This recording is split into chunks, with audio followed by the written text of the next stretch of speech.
Kia ora koutou, ko Alice toko ikua, kei te wharetauka o Otago aho e Mahiana. Hey everyone, my name is Alice, I work at the Otago Museum, and today I'm going to help you find the constellation Gemini. To find Gemini, you need to wait until after sunset and be facing towards the northwestern sky.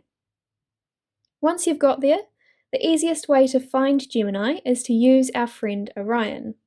The 3 stars that make up Orion's belt are usually some of the first stars you'll see, so they are a handy guide.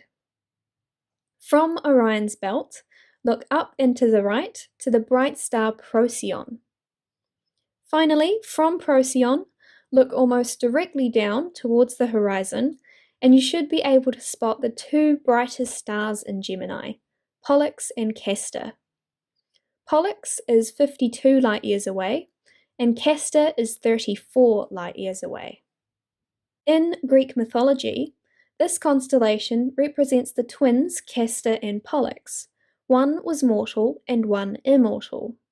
When Castor, the mortal, dies, Zeus gives Pollux the choice between keeping all his immortality or giving half of it to Castor.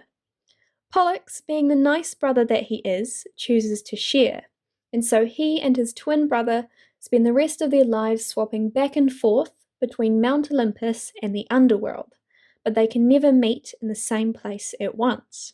Nowadays, Castor and Pollux watch over sailors on stormy nights. If you're using a telescope, you may also be able to see the Eskimo Nebula within the Gemini constellation.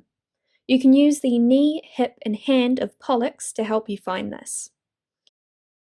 The Eskimo Nebula is a planetary nebula, a big shell of gas around 6,500 light-years away.